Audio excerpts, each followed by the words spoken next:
8వ అధ్యాయం చదవండి ఎవరొకరు. సహోదరులారా, మాసిదోనియా సంఘములకు అనుగ్రహింపబడిన దేవుని కృపను గూర్చి మీకు తెలియజేయుచున్నాము. ఎలాగనగా వారు బహుశ్రమల వలన పరీక్షింపబడగా అత్యధికంగా సంతోషించారు. అత్యధికంగా సంతోషపడ్డారంటండి. ఎవరు శ్రమల్లో సంతోషం ఉంటుందండి ఎవరికైనా? ఒకవేళ తుఫాను వాళ్ళు కానీ లేకపోతే వరదల వాళ్ళు కానీ కరువు వస్తే కనుక ఆ స్థానిక సంఘాలకి అర్థమైందా, మరికొన్ని స్థానిక సంఘాలు సహాయం చేయాలి. యెరూషలేములో పేదలకు సహాయం చేయడానికి అర్థమైంది మాసిదోనియా వాళ్ళు సిద్ధపడ్డారు. వాళ్ళకు అనుగ్రహించమని దేవుని కృప చూడండి అక్కడ వారు బహుశ్రమల వలన పరీక్షింపబడగా అత్యధికంగా సంతోషించిరి.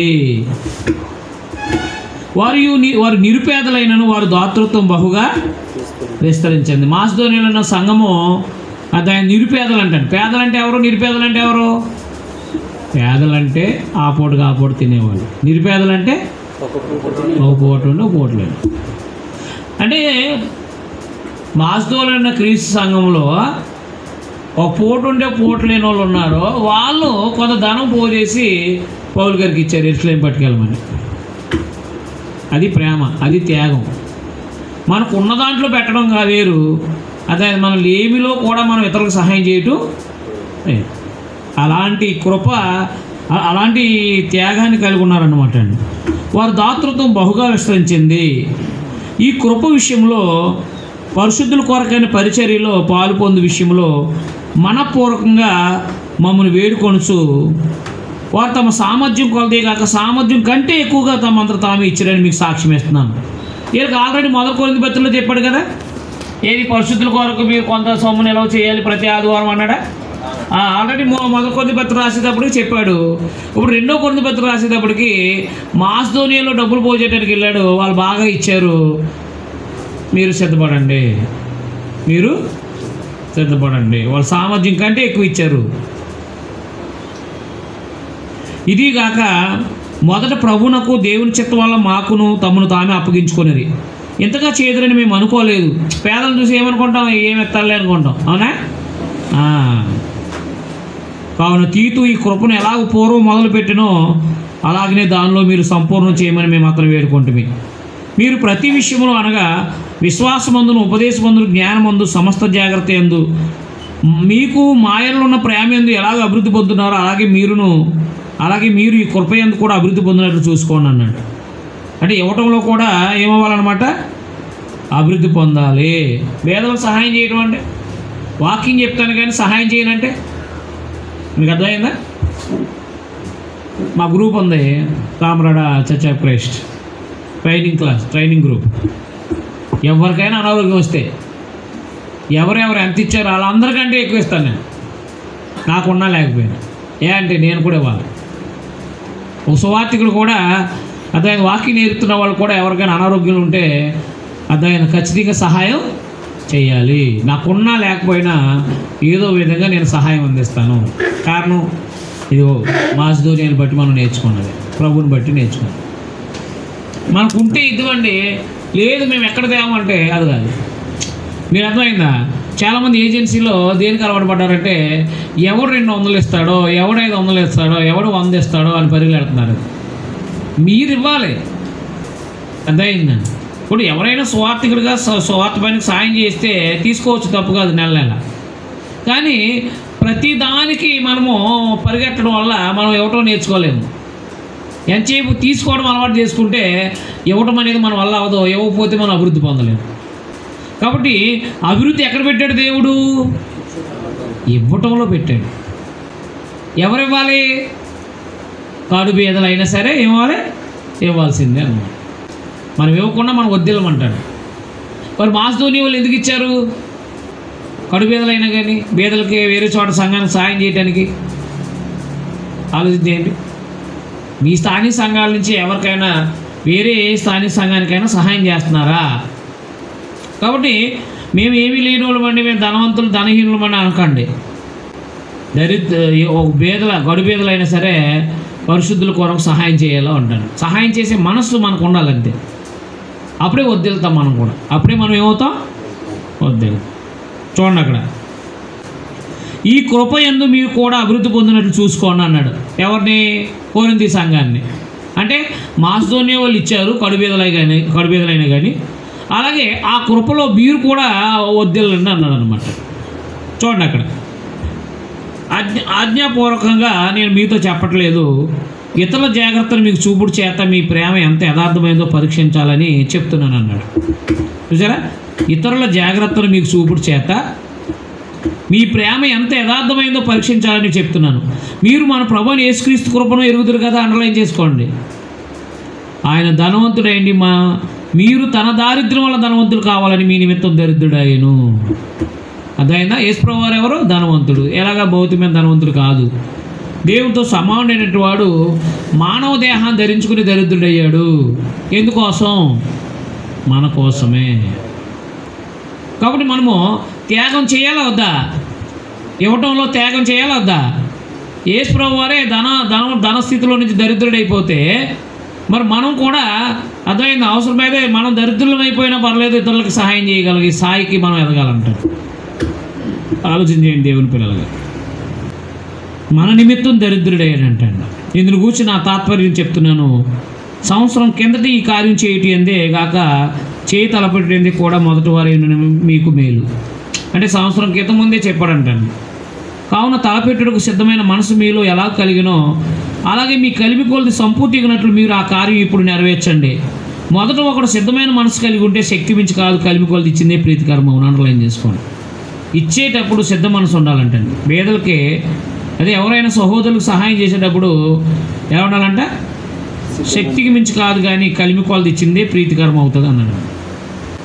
ముందు ఇచ్చే సిద్ధ మనసు ఉండాలి. మనకి ఏముండాలి? మనకి సిద్ధమైన మనసు కలిగి ఉండాలి. ఇవ్వాలంటే ఎంతసేపు ఎవరు సాయం చేస్తారా అది కాదు. మీకు అర్థమైందా? ఎవరు సాయం చేస్తారా కాదు, ఆలోచన చేయండి. మనం ఎలా సాయం చేద్దాం ఇతరులకి, సహోదరులకి, బేదల లేదా ఇబ్బందులు ఉన్న వాళ్ళకి ఎలా సహాయం చేయాలని మనం ఇచ్చే విషయంలో సిద్ధ మనసు కలిగి ఉండాలంటే ఆనాడు క్రైస్తులైనా మనమైనా ఆ కొరింథీలైనా ఇతరులకు తేలిగ్గాను మీకు భారంగా ఉండాలని చెప్పట్లేదు. నిర్మాకాండం 16:17లో హెచ్చుగా కూర్చోవడానికి ఎక్కువ మిగలేదు, తక్కువగా కూర్చోవడానికి తక్కువ కాలేదని వ్రాయబడిన ప్రకారం అందరికీ సమానంగా ఉండే మీతో ప్రస్తుతం మంది మీ సమృద్ధి అక్కరకు, మరొకప్పుడు వారి సమృద్ధి మీ అక్కరకు సహాయమై ఉండాలని ఇలా చెప్తున్నాను అన్నాడు. అదే నిర్మాకాండం 16:17లో మన్నాన్ని కూర్చుకోవడానికి వెళ్ళారు. ఎక్కువ కూర్చున్నవాడికి ఎక్కువ అవ్వలేదు, తక్కువ కూర్చున్నవాడు తక్కువ అవ్వలేదు, సమానం అయిపోయింది. మీకు అర్థమైందా? అలాగే ఎక్కువ ఇచ్చేసినంత మాత్రాన్ని ఎక్కువ వచ్చేది. మన సిద్ధ మనసు కలిగి ఇవ్వాలి. అదైనా సహాయం చేయటం అనే మనసు మనకి ఏమి ఉండాలి? నేను ఎంత చెయ్యాలి అనే మనసు మనకు సిద్ధపడి ఇవ్వాలి, హృదయపూర్వకంగా ఇవ్వాలి. అది అర్థమవుతుందా? మీ విషయమైన కలిగిన ఆసక్తిని తీతు హృదయంలో పుట్టించిన దేవునికి స్తోత్రం. అతడు నా హెచ్చరికను అంగీకరించిన కానీ అతనికి విశేష శక్తి కలిగినందున తన ఇష్టం చెప్పునని మీ అద్దకు బయలుదేరి వచ్చున్నాడు. మరియు సువార్త విషయం సంఘములన్నింటిలో ప్రసిద్ధి చెందిన సహోదరుని అతనితో కూడా పంపుతున్నాను. అంతేకాక మన ప్రభునకు మహిమ కలిగిన నిమిత్తం మా సిద్ధమైన మనసు కనపరచు నిమిత్తము ఈ ఉపకార ద్రవ్యము విషయమై పరిచారకులమైన మాతో కూడా అతడు ప్రయాణం చేయవాలని సంఘముల వారు అతన్ని ఏర్పరచుకున్నారు. చూసారా, యెరూషలేములో సంఘంలో పేదలకు సహాయం చేయడానికి ఇది ఒక పనిగా భావించుకున్నారండి. వాళ్ళు ఉపకార ద్రవ్యం పంపడానికి తీతులు కూడా ఏర్పాటు చేసుకున్నారని చెప్తున్నాడు పౌలు గారు. మరి మేము ఇంత విస్తారమైన ధర్మము విషయమై పరిచారకులమై ఉన్నాము కనుక దాని గూర్చి మా మీద ఎవడనూ తప్పు మోపకుండా మేము జాగ్రత్తగా చూసుకొని అతను పంపుతున్నాము. ఏలైనగా ప్రభు దృష్టి ఎందు మాత్రమే కాక మనుషుల దృష్టి ఎందును యోగ్యమైన వాటిని గురించి శ్రద్ధగా ఆలోచించుకుంటున్నాం. మరియు వారితో కూడా మేము మా సహోదరుని పంపుతున్నాము. చాలా సంగతుల్లో అనేక పర్యాయాలు అతన్ని పరీక్షించి అతడు ఆసక్తి గలవాడని ఇప్పుడును మీ అతని కలిగిన విశేషమైన నమ్మిక వాళ్ళ మరి ఎక్కువైన ఆసక్తి గలవాడని తెలుసుకొని ఉన్నాం. తీతు ఎవరైనా అడిగిన ఎల్లా అతడు నా పాలివాడును మీ విషయంలో నా జత పనివాడినే ఉన్నాడని. మన సహోదరులు ఎవరైనా అడిగిన ఎల్లా వారు సంఘముల దూతలు. ఎవరైనా సంఘములు పంపిన అపోస్తులు అంట. యేసు ప్రభువు పంపిన అపోస్తులు ఏమో 12 మంది, సంఘం పంపినవాడు అపోస్తులోస్ అంటే పంపబడినవాడు అని అర్థం. అపోస్తులోస్ అంటే పంపబడినవాడు. అపోస్తులోయ్ అంటే అపోస్తులు, సంఘముల దూతలు అన్నాడు అనమాట. అపోస్తులోస్ అంటే పంపబడినవాడు అని అర్థం. అపోస్తులుడు అంటే పంపబడినవాడు అని అర్థం. అపోస్తులు అంటే పంపబడినవారు అని అర్థం. అంతేగాని అపోస్తులుడు అనే మాటకే వేరే అర్థం లేదు. అపోస్తులుడు అంటే పంపబడినవాడు అని అర్థం అన్నమాట. గ్రీకులో అపోస్తులోస్ అనే పదానికి అర్థం ఏంటంటే పంపబడినవాడు అని అర్థం అన్నమాట. యేసు ప్రభువును కూడా అపోస్తులు అంటారు కదా, ఆ హెబ్రీ పత్రిక 3:1 మరి ఆయన కూడా పంపబడ్డాడు కదా, దేవుని చేత పంపబడ్డాడు కాబట్టి పంపబడిన వాడు అని అనడానికి అపోస్తులు అన్నాడు అనమాట. కాబట్టి అపోస్తులుడు అనే గ్రీకు పదానికి అర్థం ఏంటంటే పంపబడినవాడు అని అర్థం అనమాట. దేవుడేమో యేసుప్రభువుని పంపాడు, యేసుప్రభు వారేమో అపోస్తులను పంపారు. అపోస్తులు సంఘాలు కడితే సంఘాలేమో కొంతమంది అపోస్తులను పంపారు, అంటే సంఘాల ద్వారా పంపబడ్డారు అన్నమాట. తీతు ఎవరంటే సంఘాల దూతలు. కాబట్టి మీ ప్రేమ యథార్థమైంది, మీ విషయమై మా అతిశయం వ్యర్థం కాదని వారికి సంఘంలో ఎదురు కనపరచండి. కాబట్టి 8వ అధ్యాయంలో మాసిదోనియాకు అనుగ్రహించబడిన కృపను గురించి మాట్లాడడం అని రాసుకోండి.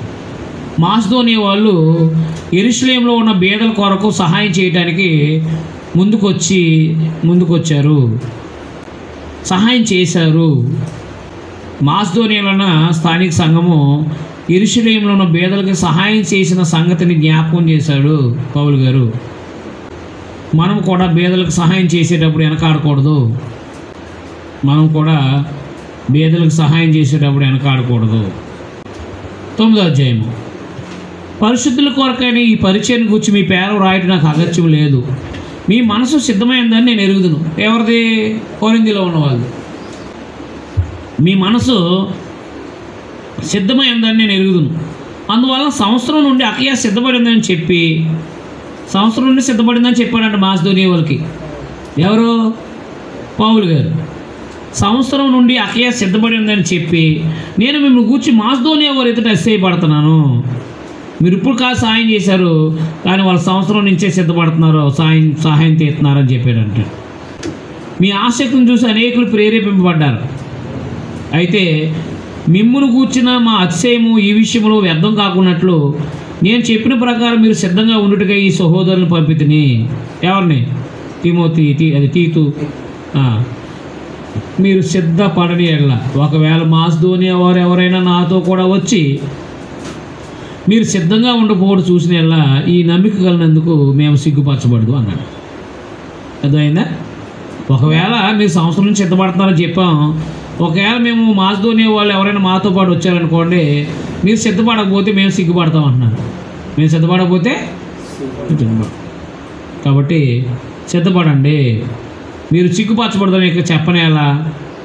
కావున లోగడ ఇచ్చేదమని మీరు చెప్పిన ధర్మము పిసినితనంగా ఇక ధారాళంగా ఇవ్వాలని చెప్పి సహోదరులు మీ అద్దకు ముందుగా వచ్చి దాన్ని జమ చేయుటకే వారిని హెచ్చరించడం అవసరమని తలంచింది. కొంచెంగా ఇత్తువాడు కొంచెంగా పంట కోయను, సమృద్ధిగా ఇత్తువాడు సమృద్ధిగా పంట కోయనని ఈ విషయమే చెప్పవచ్చును.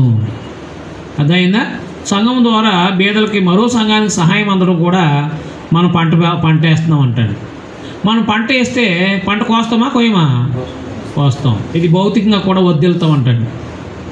బీదలకి అంటే పరిశుద్ధుల్లో అయినట్టు వాళ్ళు బీదలైనట్టు వాళ్ళకి సహాయం చేయడం ద్వారా కూడా మనం ఏమవుతామంట? వర్ధిల్లుతాం అని అంటాడు. సనుగు కొనక బలవంతం కాక ప్రతివాడు తన హృదయంలో నిశ్చయించుకున్న ప్రకారం ఇవ్వాలి. ఎవరికైనా సహాయం చేసేటప్పుడు ఏం చేయకూడదు? సనుక్కోకూడదు, బలవంతంగా ఇవ్వకూడదు, హృదయంలో నిశ్చయించుకున్న ప్రకారంగా ఇవ్వాలన్నమాట. మరి అన్నిటి యందు ఎల్లప్పుడూ మీలో మీరు సర్వసమృద్ధి గలవారై ఉత్తమమైన ప్రతి కార్యం చేయడానికి దేవుడు మీ ఎలా సమస్త విధమైన కృపను విస్తరింపజేయగలడు అన్నాడు. దేవుడు ఉత్సాహంగా ఇచ్చేవాడిని ప్రేమిస్తాడు అన్నాడు. అంటే ఎవరికైనా బీదలైనట్టు వాళ్ళకి సహాయం చేసేటప్పుడు సంఘం ఏం చేయాలి? ఆనందంతో ఇవ్వాలి. ఏంటి అత్తమానీన డబ్బులు అంటాడు, వాళ్ళకి ఇమ్మంటాడు, వీళ్ళకి ఇమ్మంటాడు అని ఏడకూడదు. దేవుని పనిలో అర్థమైందా? సంఘము బీదలకు సహాయం చేసేదే ఉండాలి అనమాట. బీదలకు ఏం చేయాలి? సహాయం చేయాలి. బీదలకి అర్హత కలిగిన వాళ్ళకి సహాయం చేయగలరు. ఉత్సాహం ఇస్తే దేవుడు ప్రేమిస్తాడంట. ఎలా ఇస్తే? ఉత్సాహంగా ఇస్తే దేవుడు ప్రేమిస్తాడంట. ఇందు విషయమే అతడు వెదజల్లి దరిద్రులకు ఇచ్చాను, కీర్తన 112:9. అతడు వెదజల్లి దరిద్రులకు ఇచ్చాను, 112 కీర్తన 9. అతడు నీతి నిరంతరం నిలిచాను. వెదజల్లి దరిద్రులకు ఇస్తే నీతి నిరంతరం నిలుస్తుందంట. పేదలకు మనం ఇవ్వాలి.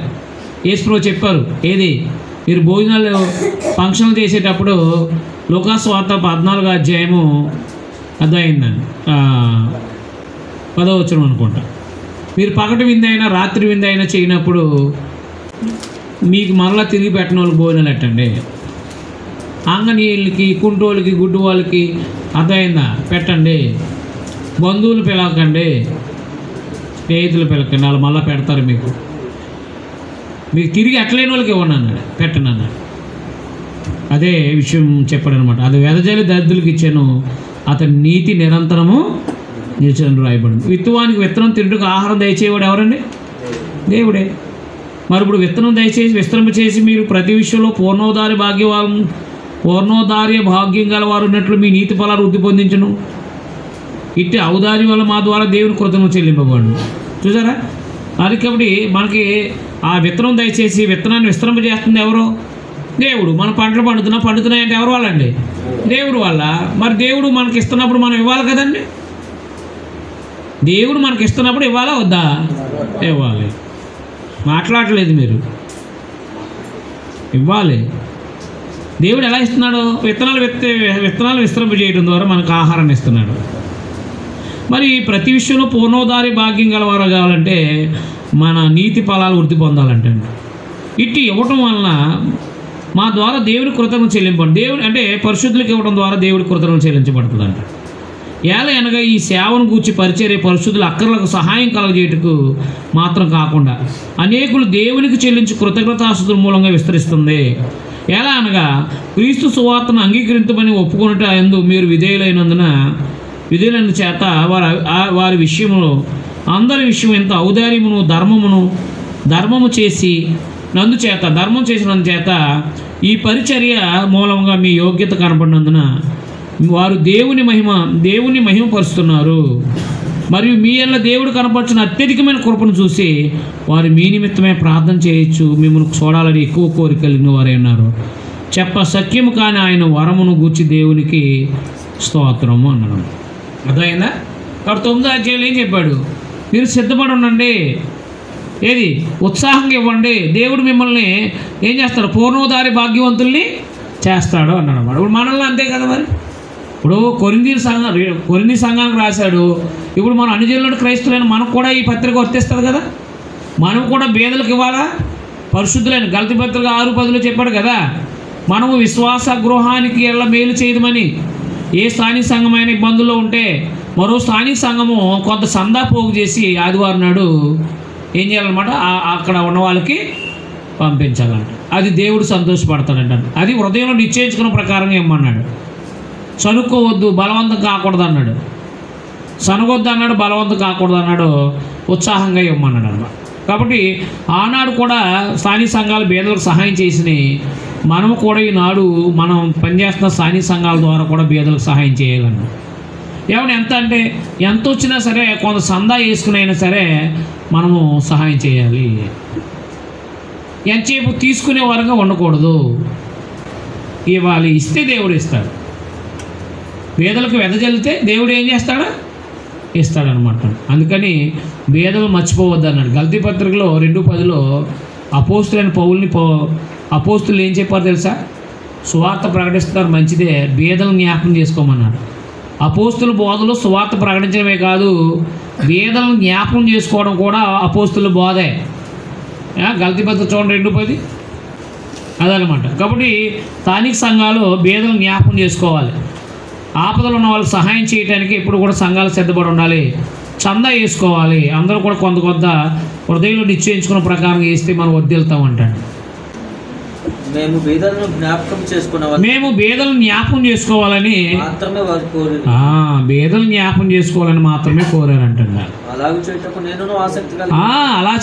నేను కూడా ఆసక్తి కలిగి ఉన్నాను.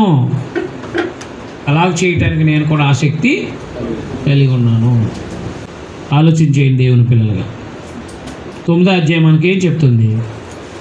బీదలకి సహాయం చేయటంలో మనకి సిద్ధ మనసు ఉండాలి.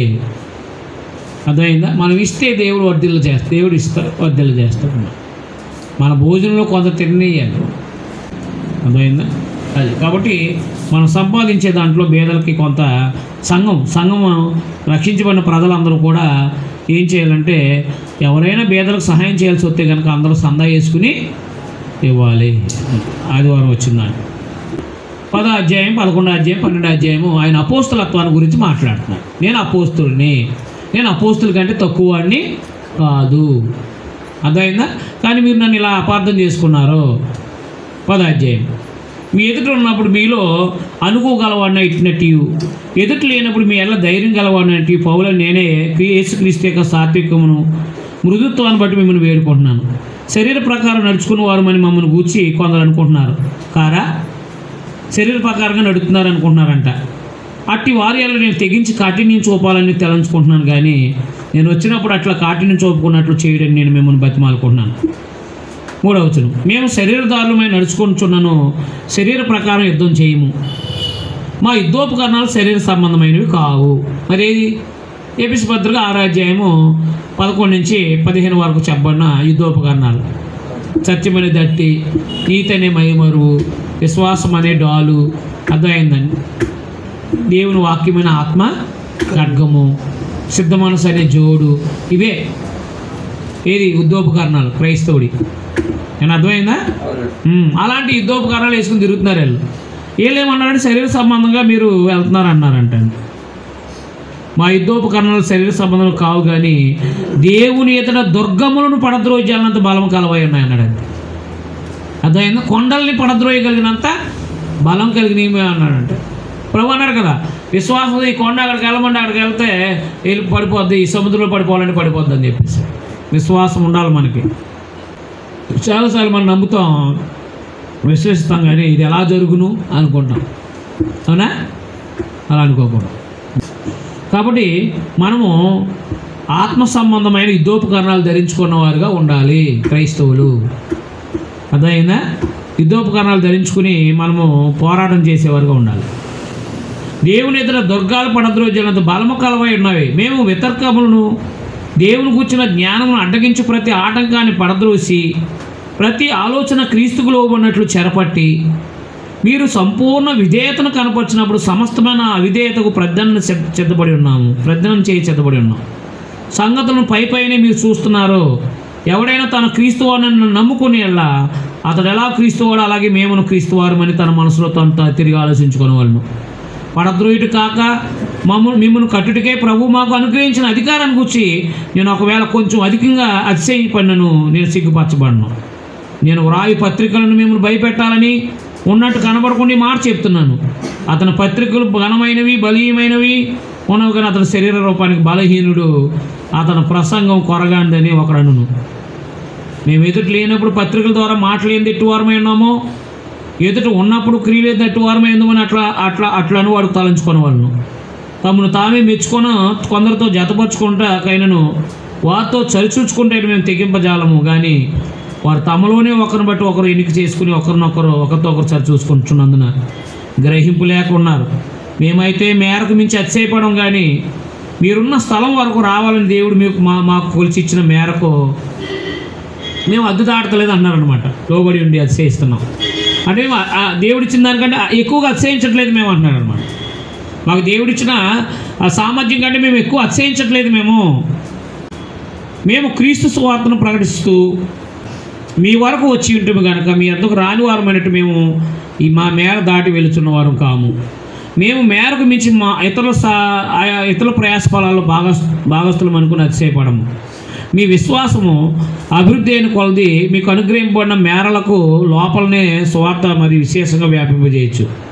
మీ ఆవలి ప్రదేశాల్లో కూడా సువార్త ప్రకటించినట్లుగా మేము మీ మూలంగా కనపరచవద్దని నిరీక్షిస్తున్నామే, కానీ మరి ఒకరి మేరలో చేరి సిద్ధమైనవని మావి అయినట్టు అతిశయించఘోరము. అతిశయించేవాడు ఇర్మియా గ్రంథం 9:23 చెప్పాడు కదా. ఇర్మియా గ్రంథం 9:23 చెప్పాడు కదా, అతిశయించేవాడు ప్రభునందే అతిశయించాలి. ప్రభు మెచ్చుకున్నవాడు యోగ్యుడు, కానీ తాను మెచ్చుకున్నవాడు యోగ్యుడు కాడు. అండర్లైన్ చేసుకోండి. ఎవరు మెచ్చుకోవాలంట? అందుకే మనం డబ్బా చెప్పుకోకూడదు. నేను అంతటోని ఎంతటోని అని చెప్పేసి మనము మాట్లాడుకోకూడదు. దేవుడిచ్చిన సామర్థ్యం బట్టి అనమాట. అపోస్తలులు ఏమన్నాడు తెలుసా? ప్రభువారు, మీరు చేయవలసిన పని చేసిన తర్వాత నిష్ప్రయోజకులైన మీ దాసులము మేము చేయవలసిన పని చేసామని అన్నాను. నేను చాలా గొప్ప పని చేస్తున్నాను, కొండలో తిరుగుతున్నాను, కోటలో తిరుగుతున్నాను అని చెప్పేసి అతిశయపడకూడదు. చేసిన తర్వాత నేను చేయాల్సిన పని చేశాను, నిష్ప్రయోజనం మీ దాసుని అని చెప్పుకోవాలన్నాడు. లోకస్వార్త 17:10. అంటే క్రైస్తవులైన మనం అతిశయించకూడదు. ఏది? మనకున్న సామర్థ్యాన్ని బట్టి మనం అతిశయించాలి, లేకపోతే మనం గర్వపడాలి. దేని బట్టి? దేవుని బట్టి. మన గర్వం దేవుడే ఉండాలి, అంతే. మన గర్వం దేవుడే ఉండాలి తప్ప మన శరీరమై ఉండకూడదు, మన ఆత్మ ఉండకూడదు, అదే మన భౌతికమైన ఆస్తులై ఉండకూడదు, భౌతికమైన ఏది అవ్వకూడదు. మేరకు మించి అతిశయపడతలేదు. మేము శరీర సంబంధులు కాదు, మేము ఆత్మ సంబంధమైన యుద్ధోపకరణాలు ధరించుకొని మేము ఆత్మ సంబంధం పోరాడేవాళ్ళు మేము.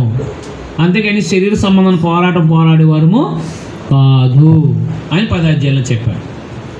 మేము అతిశయపడినా మేరకు మించి అతిశయపడట్లేదు, లేని దాన్ని చెప్పుకోవట్లేదు అని చెప్పేసి చెప్పారనమాట 10వ అధ్యాయంలో. ఈ 11వ అధ్యాయంలో నేను అపోస్తుల కంటే తక్కువ అని కాదు, చాలా శ్రమలు పడ్డాను, చాలా బాధలు పడ్డాను అని చెప్పుకుంటున్నాడండి 11వ అధ్యాయంలో. చూడండి ఒకసారి. కొంచెం అవివేకంగా నేను మాట్లాడినను మీరు సహింపాలని కోరుతున్నాను. నన్ను గూర్చి మీరు ఎలాగోనైనా సహించండి. దేవాశక్తితో మీ ఎలా ఆసక్తి కలిగి ఉన్నాను. ఎందుకనగా పవిత్రాలైన కన్యకుడుగా ఒక్కడే పురుషుని కనుక క్రీస్తుకు సమర్పించాలని మేము ప్రదానం చేశాను అన్నాడు అన్నమాట. అర్థమైందా? కాబట్టి పవిత్రాలైన కన్యకునిగా ఒక్కడే పురుషునికి క్రీస్తుకు సమర్పించాలని మేము ప్రదానం చేశాను. కానీ సర్పము తన కుయుక్తి చేత అవ్వను మోసపరిచినట్లు మీ మనస్సులను చెరపబడి క్రీస్తులో ఉన్న సరళత నుండి పవిత్రత నుండి ఎట్లయినా తొలగిపోనేమని భయపడుతున్నాను. నేనైతే బాప్తిసం ఇచ్చాను అంటే యథార్థంగా మిమ్మల్ని నడిపిస్తున్నాను. ఒకవేళ మీరు ఎక్కడైనా తొలగిపోతారేమో, యేసుప్రభువు యొక్క మార్గంలో నుంచి ఎక్కడైనా తొలగిపోతారేమో అని భయపడుతున్నాను అంటున్నాడు. అంటే అన్యజనులైనటువంటి వాళ్ళకి వాక్యం చెప్పి బాప్తిసాలు ఇచ్చాడు. క్రైస్తవులు అయ్యారంటే ప్రభుకి ప్రదానం చేశారనమాట. క్రైస్తవులు అవటమే ప్రభుకి ఏమవటం?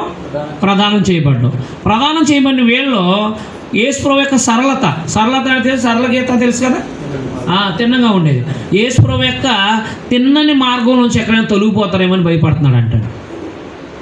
మార్గంలోంచి తొలగిపోతే పర్లో యేసుప్రభువు దగ్గరికి వెళ్తారు కదా. అది ఆలోచన చేయండి దేవుని పిల్లలుగా. అర్థమైంది? ఎందుకంటే అబద్ధ బోధలు విన్నాం అనుకోండి, తొలగిపోనే భయపడుతున్నాను. ఎలానికి వచ్చిన వాడు ఎవడని మేము ప్రకటింపను మరి ఒక యేసును ప్రకటించిన, లేక మీరు పొందని మరి ఒక ఆత్మను మీరు పొందిన, మీరు అంగీకరింపరు మరి ఒక సువార్త మీరు అంగీకరించిన, మీరు వాని గురించి సహించడం వ్యక్తమే. నేనైతే మిక్కిలి శ్రేష్ఠులైన ఈ అపోస్తుల కంటే లేసి మాత్రం తక్కువ అని కానని తలంచుకుంటున్నాను. మాటలేందు నేను నేర్పలేని వాడిని అయినను, జ్ఞానమందు నేర్పలేని వాడిని కాను. ప్రతి సంగతిలో అందరి మధ్య మీ నిమిత్తము మేము ఆ జ్ఞానమును కనుపరిచి ఉన్నాము. మిమ్మును హెచ్చింపాలని మీకు దేవుని సువార్తను ఉచితంగా ప్రకటించు నన్ను నేనే తగ్గించుకున్నందున పాపం చేసినా. ఇదేనండి కొంతమందికి సులకన అవుతూ ఉంటాం. జీతం తీసుకోలేనందువల్ల నన్ను నేనే తగ్గించుకున్నందున పాపం చేశానా అంటున్నాడు ఆయన. వాళ్ళేమో డబ్బులు తీసుకున్న వాళ్ళు పని వాళ్ళు అంటున్నారంట.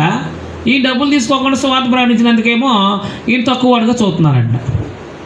అలాగ నన్ను నేనే తగ్గించుకున్నందున పాపం చేశానా అంటే మనం తగ్గించుకోవడం వల్ల కూడా ఒకసారి మనకి వ్యతిరేకతలు ఎదురవుతూ ఉంటాయి. చాలా హేళనగా చూస్తూ ఉంటారు. అవునా? అలాగని మనం తగ్గించుకోవాలా వద్దా? కానీ కొరింథీ సంఘం అంట తగ్గించుకోవడం వల్ల ఇది తక్కువగా చూశారంట. మీకు పరిచర్య చేయటకే నేను ఇతర సంఘాల వల్ల జీతం పుచ్చుకొని వారి ధనం దొంగిలి వాడిని అయితిని. మరి నేను మీ వద్ద ఉన్నప్పుడు వారు నాకు అక్కర కలిగి ఉండగా నేను ఎవరి మీదైనా భారం మోపలేదు. మాస్దో నుండి సహోదరులు వచ్చి నా అక్కర తీర్చిరి. ప్రతి విషయంలో నేను మీకు భారంగా ఉండగా జాగ్రత్త పడుతుంది. ఇక ముందుకు జాగ్రత్త పడుతుంది. క్రీస్తు సత్యమున ఎందు ఉండుటకు వలన అకయ ప్రాంతాల ఎందు నేను ఎలాగో అతిశయపడకుండా నన్ను ఆటంకపరచుటకు ఎవరి తరం కాదు. ఎందువలన నేను మిమ్మల్ని ప్రేమింపనందువలన దేవునికే తెలియను. అతిశయ కారణం వెతుకువారు ఏ విషయంలో అతిశయించుతున్నారో ఆ విషయంలో వారును మా వల్లనే ఉన్నారని కనబడి నిమిత్తం వారికి కారణం దొరకకుండా కొట్టివేడికి నేను చేయుచున్న ప్రకారం ఇక ముందుకు చేతును. ఏలైనగా అట్టి వారు క్రీస్తుకు అపోస్తుల వేషం ధరించుకున్న వారై ఉండి దొంగ అపోస్తులను మోసగాండ్రకు పని వారై ఉన్నారు. ఇది ఆశ్చర్యం కాదు. సాతాను తానే వెలుగుదోత వేషం ధరించుకుంటున్నాడో కనుక వారి పరిచారకులు నీతి పరిచారకులు వేషం ధరించుకోవడం గొప్ప సంగతి కాదు. వారి క్రియలు చెప్పిన వారికి అంతం కాదు. అబద్ధ బాధల గురించి చెప్పాడనమాట. అపవాది పని వాళ్ళు ఉన్నారు, చూసుకోండి. అపోస్తులు ఉన్నారు, దొంగ అపోస్తులు ఉన్నారు, ప్రవక్తలు ఉన్నారు, అబద్ధ ప్రవక్తలు ఉన్నారు. ఏనవునా? అందుకనే సువార్థికులు ఉన్నారు, అబద్ధ సువార్థికులు కూడా ఉంటారు. జాగ్రత్తగా చూసుకోండి, జాగ్రత్తగా గమనించుకోండి, గుర్తుపెట్టుకోండి. వాళ్ళు ఎంతసేపు మీ వాళ్ళని దోసుకోవడానికి చూస్తారు తప్ప మీరు యేసు ప్రభువులాగా బ్రతకాలని వాళ్ళు మిమ్మల్ని ప్రోత్సాహం చేయరు. కనిపెట్టుకోండి. వాళ్ళు గమనించండి. నేను అవివేకినని ఎవడైనా తలంచొద్దని మళ్ళీ చెప్తున్నాను. అట్లు తలంచి నేను కొంచెం అతిశయపడినట్లు నన్ను అవివేకినట్టుగా చేర్చుకోనండి. నేను చెప్తున్నది ప్రభు మాట ప్రకారం చెప్పట్లేదు, కానీ ఇట్లా అతిశయపడ్డ ఆధారం కలిగిన అవివేకి వాళ్ళు చెప్తున్నాను. అనేకులు శరీర విషయంలో అతిశయపడుతున్నారు కనుక నేను అలాగే అతిశయపడుతున్నాను. శరీర విషయంలో అంటే నేను అబ్రహాం సంతానాన్ని అతిశయపడుతున్నాను అనమాట. క్రీస్తులో అతిశయం అంతా చెడ్డదే. యేసు ప్రభువులో ఉన్నవాడు శరీరాన్ని బట్టి అతిశయించవచ్చా? అలాగే యేసు ప్రభువులో ఉన్న మనం కులాన్ని బట్టి అతిశయించకూడదు. అదైందా? కులం అనేది ఒక అబద్ధం, తెలుసా మీకు? కులం అనేది ఒక అబద్ధం. ఏంటో తెలుసా? ఎవడైనా తలలో పుడతాడా? తలలోంచి పుడతాడా? భుజాల్లోంచి పుడతాడా? ఉదరంలోంచి పుడతాడా? తొడలోంచి పుడతాడా? పాదాల్లోంచి పుడతాడా? మోకాల్లోంచి పుడతాడా? పుడతాడండి? మరి అది అబద్ధం కదా. మరి అది అబద్ధమైనప్పుడు అలాగను క్రియేట్ చేసి కులాలను రప్పించారు. మరి అది అబద్ధం కదా. కాబట్టి మీ కులం అనే అబద్ధాన్ని నమ్మి అతిశయపడుతున్నారేమో. యేసు ప్రభువులో ఆ అతిశయం అంతా చెడ్డదే. యూదులైనా గ్రీసు దేశస్తులైనా ఇద్దరు సువార్త వాళ్ళని ఇద్దరు సమాన వారసులే. దేవుడు ఏ మనిషి నిషేధింపదగిన వాడు కాదంటున్నాడు. మరి మీరెందుకు వాడు తక్కువడి ఎక్కువ అంటున్నారు? ఆ మనస్తత్వాన్ని చంపేయండి. అర్థమైందని ఆ మనస్తత్వాన్ని సంఘంలో ఉంచకండి. ఎందుకంటే దేవుని సంస్థ క్రీస్తు సంఘం అంటే ఎవరిని తక్కువ చేసినా దేవుడు ఊరుకోడు, మర్చిపోకండి. అర్థమైందా? ఇవన్నీ కులం నీకు ఏం చేయదంటే పరలోకాన్ని ఇవ్వదు, యేసు ప్రభువే కదా ఇచ్చేది. కాబట్టి ఆ కులం అనే మనస్తత్వాన్ని చంపే యేసు ప్రభువులోకి వచ్చాక. అంతేగాని అవి ఎట్టుకుని ఊరేకండి. నేను ఎవరినో తెలుసా అంటూ ఉంటాడు. ఎవడైతే ఏంటి నువ్వు మనిషివి, నువ్వు అంతే అంటానంతే. నేను ఎక్కడి నుంచి వచ్చానో తెలుసా అంటాడు. ఎక్కడి నుంచి వస్తావేంటి? నువ్వు మనిషివి, చచ్చిపోతే కప్పెట్టాడతారు నేను అంతేనా? మనిషి, నేను మనిషిని ఆయన మనిషి అయినప్పుడు అయితే ఏదో నా మనిషి అంటాడేంటి? నేనేదో గొప్ప అంటాడేంటి? దేవుని స్వరూపం దేవుని పోలికలో పుట్టారు మనుషులు, అవునా? ఒక మనిషి నుండి ప్రతి జాతి మనుషులు పుట్టారు, అవునా? మరే ఒకవేళ నీకు తినే ఆహారం ఒకవేళ వాళ్ళు తినే ఆహారం నువ్వు తినలేకపోతే కనుక తినకు, మానే. వాళ్ళ ఇంటికాడ భోజనం చేయడం మానే, లేదా అని విసర్జించుకో, వ్యతిరేకించుకో, తగ్గించుకో, తక్కువ చేసి మాట్లాడుకో. దేవుడు ఊరుకోడు, గుర్తుపెట్టుకోండి మాట. అది అపోస్తలుల 10:34 చెప్పాడు. అర్థమైందా? దేవుడు పక్షపాతకుడని నిజముగా గ్రహించానన్నాడు. దేవుడు ఎవరు కాదంటే మరి మనం ఎందుకు పక్షపాతులు ఉండాలి? మనం ఎందుకు మన కులంలో అతిశయపడుతూ ఉండాలి? ఏంటది? కులం అనేది ఒక అబద్ధం కదా. పాదాల నుంచి వచ్చావా నువ్వు? అర్థమైందా? దేవుని స్వరూపం దేవుని పోలిక. అందరూ తల్లి గర్భం నుంచి వచ్చారు, అందరూ తల్లి గర్భం నుంచి వస్తున్నారు. ధనవంతులు దరిద్రులు అనే భేదం ఉందేమో, అది కూడా ఉందంటే అర్థాడు. యాకోబు 2 ధనవంతుడని దరిద్రుడని వ్యత్యాసం చూపొద్దు అన్నాడు అంతే. యూదుడని అన్యుడని గ్రీసు దేశస్తులని చూపించద్దు అన్నాడు. క్రీస్తులోనికి బాప్తిసం పొందిన మనందరం క్రీస్తుని ధరించుకున్నాం అన్నాడు. అందులో యూదుడని అన్యుడని స్త్రీ అని పురుషుడని సిథియనుడు అంటే అనాగరికుడని కూడా లేదంటాడు. అనాగరికుడని ఉంది. సిథియనుడు అంటే అనాగరికుడు అంటే ఏ నాగరికత తెలియనుడు కనుక కూడా బాప్తిసం పొందితే వాడు గొప్పోడేనంటాడు. అర్థమైందా? అందుకని లోకం చచ్చిపోద్ది, అలాగ కులాలతో కొట్టుకు చచ్చిపోతుంది. అందుకనే అర్థమైందండి. వేరే ఎవడ కులాన్ని అయితే తక్కువ చూస్తాడో వాడు అమ్మాయిని ఎవడొకడు తక్కువ కులం వాడు ఎత్తుకుపోతాడో అప్పుడు వీడు తలెత్తుకుని తిరగలేకుండా పోతాడు. లోకంలో జరుగుతున్నాయి, జరగట్లేదా? కాబట్టి అతిశయపడకండి, కులాలు బట్టి అతిశయపడకండి, అదంతా చెడ్డదే. నేను క్రైస్తవుని అతిశయపడండి, నేను దేవుని అతిశయపడండి. దాంట్లో వాళ్ళు ఏమీ లేదు. అబద్ధంలో ఉన్నారు మీరు. కులమనే అహంకారం ఉంటే అబద్ధంలో ఉన్నట్టే లెక్క. కులమనే అహంకారం ఉంటే అబద్ధంలో ఉన్నారు మీరు. అబద్ధాన్ని గొప్పగా, అబద్ధాన్ని పట్ల గర్వం కలిగి ఉన్నారు మీరు. ఏమైనా ప్రయోజనం ఉంటుందా? అది వాస్తవాన్ని పట్ల గర్వం కాదు, అది ఒక అబద్ధాన్ని పట్ల గర్వం కలిగి ఉన్నారు. ఎందుకు పనికిరాంది అది. ఎప్పుడు ఎవరిని తక్కువ చూడకండి, అర్థమైందా? నేను అడుక్కున్న వాళ్ళు సైతం గౌరవించి మాట్లాడతాను. వాళ్ళ పరిస్థితులు బాగోలేదు, అలా పోయారు, మనం గౌరవించి మాట్లాడాలి ఎవరినైనా సరే, గుర్తుపెట్టుకోండి. అందుకనే చెప్తున్నాడు, నేను అవివేకంగా మాట్లాడుతున్నాను అన్నాడు.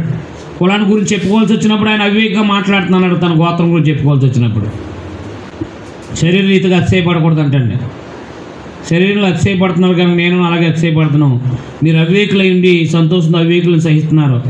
ఒకడు మిమ్మల్ని దాస్యంలో ఊపొచ్చినా, ఒకడు మిమ్మల్ని మింగివేసి, ఒకడు మిమ్మల్ని వశపరుచుకుని, ఒకడు తను గొప్ప చేసుకుని, ఒకడు ముఖం మీద మిమ్మల్ని కొట్టినా మీరు సహిస్తున్నారు. మేము బలహీనమైనట్టు అవమానంగా మాట్లాడుతున్నాం. ఏ విషయంలో ఎవడైనా ధైర్యం కలిగి ఉన్నాడో ఆ విషయం నేను కూడా ధైర్యం కలిగి ఉన్నాను. అవివేకంగా మాట్లాడుతున్నాను అన్నాడు గోత్రం గురించి చెప్పినప్పుడు. కులం కోసం మాట్లాడేవాడు ఎవరన్నమాట? అవివేకి. ప్రభు సంఘంలో తన కులం గొప్పదని మాట్లాడేవాడు ఎవడో అవివేకి. ఆయన అన్నాడు, ఇప్పుడు నా గోత్రం గురించి మాట్లాడుకుంటున్నప్పుడు నేను అవివేకిని, అవివేకంగా మాట్లాడుతున్నాను. వారు ఎబ్రీలా, నేను ఎబ్రీనే, వారు ఇశ్రాయేల్, నేను ఇశ్రాయేల్నే అంటున్నాడు. అలాగా అసహించకూడదా? అందుకే అవివేకిని అంటున్నాడు ఆయన. తన భౌతికమైన స్టేటస్ చెప్పుకోవడం కోసం ఏమన్నాడు ఆయన? నేను అవివేకంగా మాట్లాడుతున్నాను అన్నాడు. కాబట్టి ఎప్పుడైనా కులం గురించి చెప్పుకోవాల్సి వస్తే అవివేకంగా మాట్లాడుతున్నానని చెప్పు. అవివేకాన్ని వివేకం లేనివాడుగా మాట్లాడుతున్నాను, అందులో ఏమీ లేదని చెప్పాలి. ఆ ప్రస్తావన సంఘాల్లో రానివ్వకూడదు. ఎవరు కులాలు చేసుకుంటూ ఉంటారు, పెళ్ళి మనకు సంబంధం లేదు. కానీ సంఘంలో ఎవరైనా అలాంటి వ్యతిరేకతలు వస్తే కనుక అది రానివ్వద్దని చెప్పేయాలి, అంతే. అవివేకం మాట్లాడుతుంది, ఎబ్రీలా, నేను ఎబ్రీనే, ఇశ్రాయేలా, నేను ఇశ్రాయేల్నే, వారు అబ్రాహాము సంతానం, నేను అట్టువాడినే అన్నాడు. అది లోక సంబంధంగా అత్యయం కదా అది. అందుకని అవివేకంగా మాట్లాడుతున్నాను అన్నాడు. వారు క్రీస్తు పరిచారకుల వెర్రివాని వల్లే మాట్లాడుతున్నాను, నేను మరి ఎక్కువగా క్రీస్తు పరిచారకుని. మరి విశేషంగా ప్రయాసపడ్డాను. చెప్పుకున్నాడు చూడండి, ఆయన సువార్త పనిలో పడిన శ్రమలో అనేక పర్యాయాలు చెరసాల్లో ఉన్నాను. విశేషంగా ప్రయాసపడ్డాను, అనేక పర్యాయాలు చెరసాల్లో ఉన్నాను, అనేక పర్యాలు అపరిమితంగా దెబ్బలు తింటిని, అనేక మార్లు ప్రాణాపాయాలు ఉన్నాను. యూదుల చేత 5 మార్లు, వాడు తక్కువ 40 దెబ్బలు తింటిని. 3 మార్లు బెత్తాలతో కొట్టబడుతున్నాయి, ఒకసారి రాళ్ళతో కొట్టబడుతున్నాయి, 3 మార్లు వాడపగలు శ్రమపడుతున్నాయి, ఒక రాత్రి పగలు సముద్రంలో గడిపితున్నాయి. అనేక పర్యాయాలు ప్రయాణాల్లో, నదుల వలన ఆపదలు, దొంగల వలన ఆపదలు, నా సజనుల వల్ల ఆపదలు, అన్ని జనుల వల్ల ఆపదలు, పట్టణంలో ఆపదలు, అరణ్యంలో ఆపదలు, సముద్రంలో ఆపదలు, కపట సహోదరుల వల్ల ఆపదలో ఉంటిని. ప్రయాసంతోనూ కష్టముతోనూ, తరచుగా జాగరణములతో, ఆకలి దప్పులతో, తరచుగా ఉపవాసాలతో, చలితో, దిగంబరత్వంతో ఉంటిని. ఇంకను చెప్పవలసినవి అనేకాలు ఉన్నాయి. ఇవి గాక సంఘం నుంచి వచ్చిన చింతకాలు. ఈ భారం దినదినం నాకు కలుగుతుంది. ఎవడైనా బలహీనుడు అయినా నేను బలహీనుడు కానా? ఎవడైనా తొట్టుపడినా నాకు మంట కలదా? అతిశయపడాల్సి ఉంటే నా బలహీనతల విషయమే సంగతుల గురించి అతిశయపడుదును. నేను అబద్ధం మాట్లాడలేదని నిరంతరం స్తుతింపడుచున్న మన ప్రభు అయిన క్రీస్తు యొక్క తండ్రి అయిన దేవుడు ఎరుగుడు. దమస్కులో అరేత్ అనే రాజు కింద ఉన్న అధిపతి నన్ను పట్టగోరి కావలించి దమస్కీయుల పట్టణానికి నేను భద్రం చేశాను. అప్పుడు నేను కిటికీ కొండ గోడ మీద నుండి గంపలో దింపబడి అతని చేతిలో నుండి తప్పించుకొని పోతాను. అర్థమైందా? 11వ అధ్యాయంలో నేను అపోస్తుల కంటే తక్కువైన వాడిని కాను, సువార్త పనిలో చాలా ప్రయాసపడిన వాడిని అని చెప్పుకున్నాడు అన్నమాట. 11వ అధ్యాయం రాసుకోండి. నేను అపోస్తుల కంటే తక్కువని కాదు, సువార్త పనిలో చాలా బాధలు, ఇబ్బందులు, శ్రమలు పడినవాడిని అని చెప్పుకున్నాడు. 12వ అధ్యాయంలో కూడా అదే విషయం. అతిశయపడి నాకు తగదు కానీ అతిశయపడాల్సి వచ్చింది. ప్రభు దర్శనాల గురించి, ప్రత్యక్ష గురించి చెప్పుదును. క్రీస్తునందు ఒక మనిషిని నేను ఎరుగుదును. అతను 14 సంవత్సరాల కింద 3వ ఆకాశాన్ని కొనుపోబడను. అతను శరీరంతో కొనుపోబడను నేను ఎరగను, శరీరం లేక కొనుపో నేను ఎరగను, అది దేవునికే తెలియను. అట్టి మనిషిని నేను ఎరుగుదును. అతడు పరదేశంలో కొనుపోబడి వచ్చింపశక్యం కానీ మాటలు వినను. ఆ మాటలు ఆ మనుషుడు పలకూడదు. అతడు శరీరంతో కొనుపోబడను, శరీరం లేక కొనుపోబడి నేను ఎరగను, అది దేవునికే తెలియను. అట్టి వాని గూర్చి అతిశయింతును. నా విషయమైతేనో నా బలహీనత ఏంది కాక వేరు విధంగా అతిశయింపను. అతిశయపట్టు ఇచ్చేయించిన నేను సత్యమే పలుకుతున్నాను కనుక అవివేకిని కాకపోదును. కానీ నా యందు ఎవడైనా చూసిన దానికన్నా నా వల్ల వినిన దానికన్నా నన్ను ఎక్కువగా ఘనంగా ఇచ్చినేమో అని అతిశయపరించడం మానుకుంటున్నాను. నా కలిగిన ప్రత్యక్షతలు బహు విశేషంగా ఉన్నందు నేను అత్యధికంగా ఇచ్చిపోకు నిమిత్తం నా శరీరంలో ఒక ముళ్ళు ఏంటి అది రోగం. నేను అత్యధికంగా ఇచ్చిపోకు నిమిత్తం నన్ను నలగొట్టుకు సాతానిక దూతకు ఉంచబడిను. అది నా యొద్ద నుండి తొలగిపోవాలని దాని విషయమే ముమ్మారు ప్రభుని వేడుకుంటుని అందుకు నా కృప నీకు చాలు, బలహీనత యందు నా శక్తి పరిపూర్ణమవుతున్నదని ఆయన నాతో చెప్పారు. బలహీనత, పౌలు గారికి ఒక బలహీనత ఉంది, అదే ఒక ముళ్ళు అయిందంటాడు. ప్రభుని అడిగారని మూడు సార్లు, ప్రభు దీన్ని తీసేయండి అని చెప్పేసి. నా కృప నీకు చాలు అన్నాడు. అంటే చాలామంది రోగాలు ఎందుకు వస్తాయి? ఒకటి పాపం చేసినందుకు, రెండు అదైందా పరిశుద్ధులుగా కొనసాగడంలో ఒక ముళ్ళు లాంటివి అన్నమాట. కాగా క్రీస్తు శక్తి నా మీద నిలిచిన నిమిత్తం విశేషంగా నా బలహీనతలను బహు సంతోషంగా చేయబడుతున్నాను. నేను ఎప్పుడు బలహీనం అప్పుడే బలవంతుడిని కానీ క్రీస్తు నిమిత్తం నాకు కలిగిన బలహీనతల్లోనూ నిందల్లో ఇబ్బందుల్లో హింసల్లో ఉపద్రవంలో నేను సంతోషిస్తున్నాను. నేను అవివేకినైతే మీరే నన్ను బలవంతం చేస్తారు. నేను మీ చేత మెప్పు పొందవలసిన వాడును, ఎలా అనగా నేను ఏమాత్రపు వాడును కాకపోయినాను. మిక్కిలి శ్రేష్ఠులైన అపోస్తుల కంటే నేను ఏ విషయంలో తక్కువ వాడిని కాను. గుర్తుపెట్టుకోండి. సూచక్రియలు అద్భుతాలు మహత్కార్యాలు చేయటం వల్ల అపోస్తుల యొక్క సింహములు గుర్తులు పూర్ణమైన ఓరుతో మీ మధ్య నిజంగా కనపరచబడ్డాయి. ఎక్కడ? కొరింథీ ప్రాంతంలో 18 నెలలు ఉన్నాడు, అవునా? ఆ 18 నెలలు అద్భుతాలు మహత్కార్యాలు జరిగించాడు ఆయన. కాబట్టి కొరింథీలే అపోస్తులైన పౌలు అపోస్తులు అనడానికి కొరింథీలే ఒక ఉదాహరణ. కాబట్టి నేను మీ మధ్య నిజంగా కనపరచబడాను. సింహనాలు నేను మీకు భారంగా ఉండకపోతున్న విషయంలో తప్ప మరి ఏ విషయంలో మీరు ఇతర సంఘాల కంటే తక్కువ రైతురి. నేను చేసిన అన్యాయం క్షమించండి, డబ్బులు తీసుకోపోవడమే. ఇదిగో ఈ మూడోసారి మీ అద్దకు వచ్చినప్పుడు సిద్ధంగా ఉన్నాను. వచ్చినప్పుడు మీకు భారంగా ఉండను. మీ సొత్తును కాదు మిమ్మల్ని కోరుతున్నాను. పిల్లల తల్లిదండ్రుల కొరకు కాదు, తల్లిదండ్రులే పిల్లల కొరకు ఆస్తి కూర్చదగింది కదా. కాబట్టి నాకు కలిగింది యావత్తు మీ ఆత్మల కొరకు బహు సంతోషంగా వ్యయపరిచేదను. నన్ను నేను వేయపరచుకుందును. నేను మిమ్మల్ని ఎంత ఎక్కువగా ప్రేమిస్తున్నానో అంత తక్కువగా మీరు నన్ను ప్రేమించరా? అది అలా ఉండకూడనియండి. నేను మీకు భారంగా ఉండలేదు, కానీ యుక్తి గలవాడిని నేను మిమ్మల్ని తంత్రపు చేత పట్టుకుంటుని అని చెప్పుదురేమో. నేను మీ అద్దకు పంపబడిన వారిలో ఎవరి వలనైనా మిమ్మల్ని మోసపుచ్చి అర్జించుకుంటున్నా.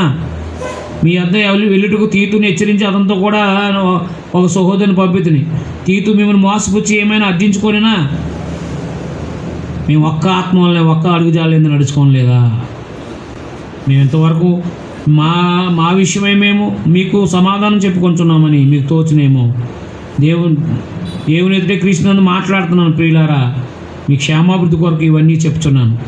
ఎందుకనగా ఒకవేళ నేను వచ్చినప్పుడు మీరు నాకు ఇష్టలుగా ఉండరేమో అని, నేను మీకు ఇష్టలుగా ఉండనేమో అని, ఒకవేళ కలహాని అసూయ క్రోధాల కక్షల కొండెములు గుసగుసలాడట్లు ఉప్పొంగుట్లు అల్లర్లు ఉండునేమో అని నేను మరలా వచ్చినప్పుడు నా దేవుడు మీ మధ్యన నన్ను చిన్నబుచ్చినేమని మునుపు పాపం చేసి తాము జరిగించిన అపవిత్రత జారత్వం పోకిరి చేష్టల నిమిత్తం మారు మనసు పొందని అనేకులు గూర్చి దుఃఖపడవలసి వచ్చినేమో అని భయపడుతున్నాను అన్నాను. చూసారా, ఇంతకుముందు స్వభావాన్ని సరి చేసుకోకపోతే కనుక అవన్నీ చూసి నేను దుఃఖపడాల్సి వస్తుందేమో అని చెప్పేసి భయపడుతున్నానని చెప్పాడు అనమాట. 12వ అధ్యాయంలో ఆయనకి ఎన్నో ప్రత్యక్షతలు కలిగినాయి, ఎన్నో దర్శనాలు కలిగినాయి అంటాడు. పరదేశంలో కూడా వెళ్ళొచ్చాడంట, అర్థమైందా? ఎన్నో దర్శనాలు కలిగినాయి అంట. అయినా కానీ అపోస్తుల కంటే తక్కువైన నేను కాను. మీరే మీ మధ్య నా సింహనాలు, అపోస్తుల యొక్క సింహనాలు మీ మధ్య కనపరచబడ్డాయని చెప్పేసి 12వ అధ్యాయంలో చెప్పుకొచ్చాను. 13వ అధ్యాయం. ఈ మూడోసారి నేను మీ అద్దకు వస్తున్నాను. 2-3 సాక్షుల నాటు ప్రతి మాట స్థిరపరచబడిన అగును. నేను మునుపు చెప్పితేనే నేను ఇప్పుడు మీ అద్ద లేకున్నాను. రెండవసారి మీ అద్దకు ఉన్నట్టుగానే మునుపటి నుండి పాపం చేయుచున్న వారికి మిగిలిన వారికి అందరికి ముందుగా తెలియజేయదేమనగా నేను తిరిగి వచ్చిన ఇలా కనికరం చూపను. క్రీస్తు నా యందు పలుకుచున్నాడని రుజువు కోరుచున్నారా? ఆయన మీ ఎట్లా బలహీనుడు కాడు కానీ మీ యందు బాగా శక్తిమంతుడే అన్నాడు. బలహీనతను బట్టి ఆయన సిలువేయబడి కానీ దేవుని శక్తిని బట్టి జీవిస్తున్నాడు. మేము ఆయన ఎందుండి బలహీనమై ఉన్నాం, కానీ మీ ఎట్ల దేవుని శక్తిని బట్టి ఆయనతో కూడా జీవం గలవారు. మీరు విశ్వాసం గలవారే ఉన్నారో లేదో మిమ్మల్ని మీరే శోధించుకొని చూసుకోండి. మిమ్మల్ని మీరే పరీక్షించుకోండి. మీరు భ్రష్టులు కానీ ఎలా యేసుక్రీస్తు మీలో ఉన్నాడని మిమ్మల్ని గురించి మీరు ఎరగరా? మేము భ్రష్టులు కామని మీరు తెలుసుకుందరని నిరీక్షిస్తున్నాను. మీరు ఏ దుష్కార్యమైన చేయకుండాలని దేవుని ప్రార్థిస్తున్నాను. మేము యోగ్యమైనట్టు కనబడాలని కాదు, కానీ మేము భ్రష్టులమైనట్టు కనబడినను మీరు మేలైనదే చేయాలని ప్రార్థిస్తున్నాను. మేము సత్యమునకు విరోధంగా ఏమీ చేయలేము, కానీ సత్యము నిమిత్తమే సమస్తం చేస్తున్నాం. మేము బలహీనమైన ఉన్నను మీరు బలవంతులైన ఎలా సంతోషించదు. దీని నిమిత్తమే అనగా మీరు సంపూర్ణులు కావాలని ప్రార్థిస్తున్నాను. కాబట్టి నేను మీ అద్దకు వచ్చినప్పుడు పడద్రోయుడు కాక మేము కట్టుడికే ప్రభు నాకు అనుగ్రహించిన అధికారం చెప్పున కాటి నుంచి కనపరుచుకున్నట్లు దూరంగా ఉండగానే ఈ సంగతులు రాస్తున్నాను. సహోదరులారా, సంతోషించండి, సంపూర్ణులై ఉండండి, ఆదరణ కలిగి ఉండండి, ఏక మనసు గలవారైనండి, సమాధానంగా ఉండండి. ప్రేమ సమాధానాలు కర్తయ్య దేవుడు మీకు తోడైండును. పవిత్రమైన బుద్ధి పెట్టుకుని ఒకరినొకడు వందనాలు చేసుకోండి. పరిశుద్ధులందరూ మీకు వందనాలు చెప్తున్నారు. ప్రభువైన యేసుక్రీస్తు కృప, దేవుని ప్రేమ, పరిశుద్ధాత్మ సహవాసం మీ అందరికి తోడైండును గాక. డౌట్లు ఉన్నాయా?